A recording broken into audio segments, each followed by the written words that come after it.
बिस्मिल्लाहिर्रहमानिर्रहीम। अस्सलाम वालेकुम वरहमतुल्लाहि वबरकातुहू। एक बार फिर मैं होम्योपैथिक डॉक्टर मोहम्मद अकबर आपकी खिदमत में हाज़िर हूँ। जैसे कि मैंने एक वीडियो ऑलरेडी डाली हुई है अपने चैनल पे, अकबर होम्योपैथिक क्लिनिक के ऊपर, यानी फ़लसफ़ा होम्योपैथी के ऊपर वो वीडियो हमने बनाई थी। और उसमें एक हमारे दोस्त अहबाब ने एक क्वेश्चन किया था कि या रिक्वेस्ट भेजी हुई थी कि कोलेस्ट्रॉल के ऊपर हमें कोई थोड़ी सी बताएं, मालूमात दें, और उसमें होम्योपैथी के अंदर क्या उसका इलाज है। तो उस पर मैंने कहा थोड़ा सा रोशनी डालूं। असल में कोलेस्ट्रॉल है क्या? कोलेस्ट्रॉल ये एक मज़बूत फैट यानी चर्बी है जो कि हमारे जिस्म के मुख्तलिफ़ हिस्सों में पाया जाता है और ग़िज़ा के ज़रिए भी ये हासिल होता है।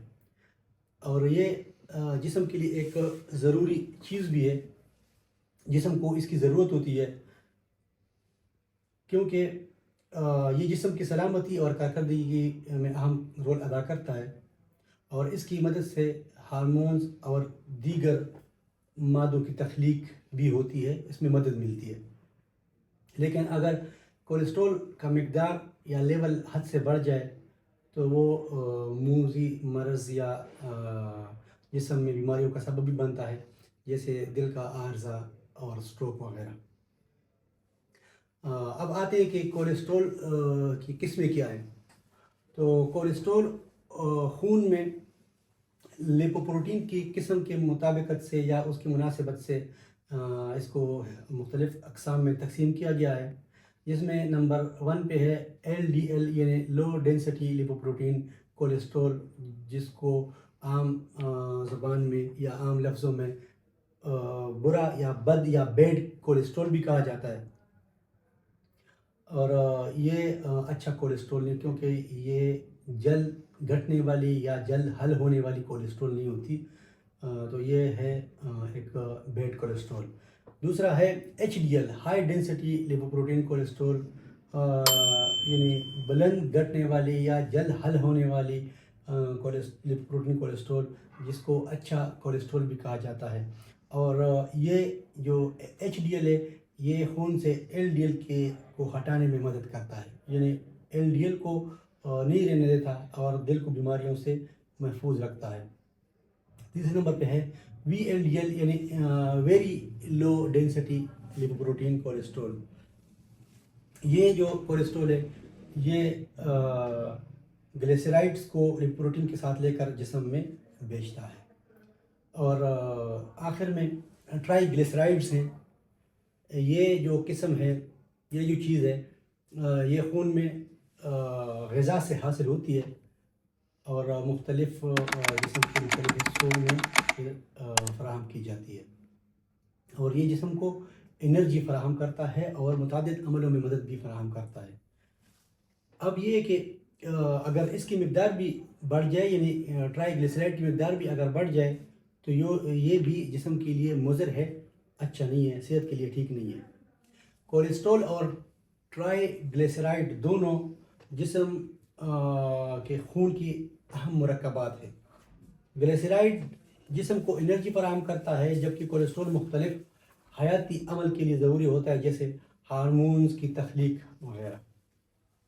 अब आते हैं कि वो वजूहात क्या हैं जिससे कोलेस्ट्रॉल का जो लेवल है वो बढ़ सकता है या बढ़ने का ख़दशा हो सकता है।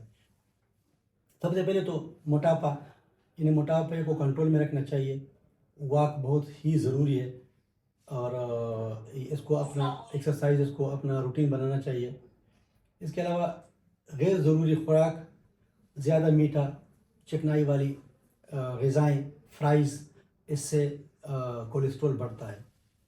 नंबर 2 या 3 नंबर पे स्मोकिंग या अल्कोहल का इस्तेमाल ज़्यादा मकदार में, ये भी इससे भी कोलेस्ट्रॉल बढ़ सकता है। और मेंटल स्ट्रेस से कोलेस्ट्रॉल लेवल बढ़ता है।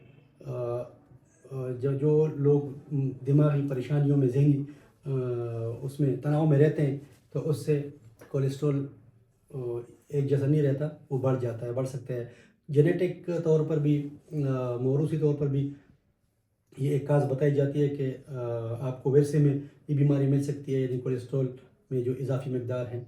और इसके अलावा मेडिकेशन हैं जो गैर ज़रूरी मेडिकेशन जो लोग इस्तेमाल करते, स्टेरॉइड्स ताकत के लिए और बेटा ब्लॉकर्स वगैरह, तो इससे कोलेस्ट्रॉल बढ़ता है। एज फैक्टर भी एक अवामिल में शामिल है इसके कि ज़्यादा उम्र के साथ जब उम्र ये जो बढ़ती है तो कोलेस्ट्रॉल, क्योंकि ग़िज़ाएँ हमारी ऐसी होती हैं जिससे कोलेस्ट्रॉल बढ़ने का ख़दशा है। तो ये हो गई। और इसके अलावा हमें ग़िज़ाओं में वो कौन सी खुराक हैं जो कि हमें नहीं करनी चाहिए जिससे कोलेस्ट्रॉल बढ़ने का ख़दशा है। तो चर्बी, ज़्यादा चर्बी वाली खुराक, या इसको हम ये जो बड़ा गोश्त क्या कहते हैं, बीफ कम खाना चाहिए। डेयरी प्रोडक्ट्स वाले जो हैं दूध से बनी हुई चीज़ें, मक्खन, घी और इसके अलावा तली हुई अशिया, चीज़ें, ग़िज़ाएँ जो हैं वो थोड़ी सी कम मकदार में खानी चाहिए। बाज़ारी खुराक जिसको कहते हैं जंक फूड, यानी बर्गर, पिज़्ज़ा एट्सेट्रा, और ये पापड़ शापड़ क्या कहते हैं, चिप्स वगैरह, ये थोड़ी सी इसका इस्तेमाल कम करना चाहिए। अब आते हैं वो ग़िज़ाएँ, वो खुराक जो कि हमें करनी चाहिए जिससे कोलेस्ट्रॉल लेवल बराबर रहता है या अच्छा कोलेस्ट्रॉल हम हासिल कर सकते हैं उससे। तो उनमें सबसे पहले है कि oats, barley and whole wheat, यानी जो बाजरा, गंदम का जो है कंप्लीट दानों का इस्तेमाल है वो बहुत अच्छा है इसके लिए। और फ्रूट्स एंड वेजिटेबल्स जिसमें यानी फल और सब्जियों में एंटीऑक्सीडेंट और विटामिन एंड मिनरल शामिल होता है, तो ये एक अच्छे कोलेस्ट्रॉल के लिए बहुत ज़रूरी है कायम रखने के लिए। फैटी फ़िश, यानी वो फ़िश जिसमें ओमेगा 3 ज़्यादा मकदार में पाया जाता है, तो वो इस्तेमाल करना चाहिए, जैसे कि ट्राउट या सालमन फ़िश वगैरह। नट्स का इस्तेमाल ज़्यादा करना चाहिए। बादाम, पिस्ता, अखरोट, फाइबर वाले जो हैं चीज़ें, ज़्यादा फाइबर वाले, फ़ैट, अच्छे फ़ैट वाले जो नट्स हैं वो इस्तेमाल करना चाहिए। और आखिर में बीन्स, ये दालें वगैरह, दाल हर किस्म की, फलियाँ और चने, ये इस्तेमाल करनी चाहिए। तो ये अच्छी चीज़ें हैं इस्तेमाल के लिए, और इससे कोलेस्ट्रॉल का लेवल अच्छा रह सकता है या अच्छा कोलेस्ट्रॉल हासिल किया जा सकता है। अब होम्योपैथी इस ज़मन में कैसे कारआमद है हाई कोलेस्ट्रॉल के लिए होम्योपैथी का इस्तेमाल। तो होम्योपैथी एक बहुत अच्छा तरीक़ा इलाज है जिसको अल्टरनेट तरीक़ा इलाज कहा जाता है। तो कोलेस्ट्रॉल जिनका लेवल जिन पेशेंट में कोलेस्ट्रॉल लेवल हाई हो, तो उसको उसके इलाज के लिए या उसको बरकरार रखने के लिए या उसके हाई कोलेस्ट्रॉल को लोअर करने के लिए होम्योपैथी का बहुत अच्छा रोल है। उसमें एक नंबर पे हमारी है मेडिसिन एक फेल्तोरी।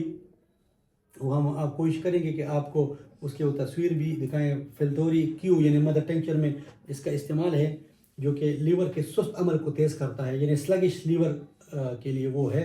और फैटी लीवर फैट उससे जो है ना उसको ज़ायल करता है। नंबर 2 पे है नक्स वामी का नक्सवाम। वो लीवर से जो जहरीले मादे हैं वो ख़त्म करने में मदद करता है, और इनडाइजेशन जो फूड से हासिल होती है वो दुरुस्त करता है। नंबर 3 है कोलेस्ट्रिनम।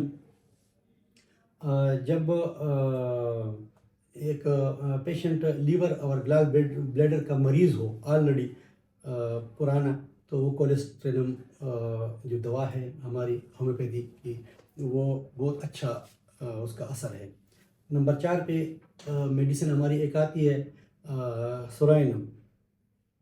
तो सोराइनम वो ये भी जहरीले मादे उन मरीज़ों का यानी उसके जिस्म से जहरीले मादे जो कि हाई कोलेस्ट्रॉल वाले मरीज़ हैं, क्रोनिक किस्म के, यानी जो जिसको तवील मुद्दती बीमारी कोलेस्ट्रॉल के उससे गुजर रहे होते हैं, तो उनके लिए सोराइनम बहुत कारआमद दवा है। और आगे एक अगली दवाई आती है यूरेनियम नाइट्रिकम। یہ وہ مریض، یہ دوا ان مریضوں کے لیے خاص طور پہ جو کہ دیابیٹک ہیں، یعنی جو شوگر کے مریض ہیں، ان کے لیے یہ دوا ہے۔ اور آخر میں ہماری ایک دوا، بلکہ دو دوائیں اچھی ہیں جو میں بتاؤں گا کولیسٹرول کے اس سلسلے میں، وہ اس کا نام ہے ایڈونس وارنیلس، اور یہ انڈیکیٹ کرتا ہے دل کی، یعنی in the muscle of the heart which are in the stage of fatty degeneration, یعنی کہ دل پر چربی کا چھا جانا۔ جب دل کے اس میں دل کے اوپر چربی چھا جاتی ہے تو اس کو زائل کرنے کے لیے، اس کو ہٹانے کے لیے یا ریموو کرنے کے لیے ایڈونس وارنیلسس کا اچھا اثر ہے، تو اس میں یہ استعمال کر سکتے ہیں یا استعمال کرنی چاہیے۔ اور آخر میں آتی ہے روزمیرینس آفیسلینس، یہ ان پیشنٹ کے لیے جن کا ٹرائیگلیسیرائڈ لیول بہت ہائی ہو تو وہ استعمال کر سکتے ہیں۔ تو میں نے کاؤنٹ کر لیے، آپ کے سامنے گنتی کر لی ہے، لیکن پھر بھی میں مشورہ یہ دوں گا کہ سیلف میڈیکیشن سے تھوڑا سا پرہیز کرنا ہوگا، اور کرنا بھی چاہیے، اور ان دواؤں لینے سے پہلے ایک کوالیفائڈ اور اچھے ہومیوپیتھ سے مشورہ کر کے تو ان دوائیوں کو اپنے لیے تجویز کروانا چاہیے، اور انشاءاللہ اس سے افاقہ بھی ہوگا اور صحت بھی اچھی رہے گی، اور ان دواؤں کا کوئی سائیڈ ایفیکٹ بھی نہیں ہے۔ تو بس یہ میں نے کہا کہ چلو ایک دوست کی ریکویسٹ بھی تھی تو وہ بھی پوری ہو جائے گی، اور اپنے ناظرین کو میں نے کہا کہ کولیسٹرول کے بارے میں کچھ تھوڑا سا بتا دیں گے کہ یہ کیا چیز ہے۔ تو امید ہے ویڈیو اچھی لگی ہوگی، اور اگر ویڈیو اچھی لگی ہے تو میرے چینل کو اکبر ہومیوپیتھی کلینک اس کو سبسکرائب کیجئے گا، اور لائک بھی کیجئے گا، اور فردر یار دوستوں سے کمیونٹی میں اس کو شیئر بھی کیجئے گا، اور انشاءاللہ کو آئندہ بھی کوشش کریں گے کہ اچھی ویڈیو، بیماریاں اور ان کا صدباب کے لیے ویڈیو آپ کے سامنے پیش کریں گے اور لائیں گے انشاءاللہ۔ تھینک یو ویری مچ، اللہ حافظ۔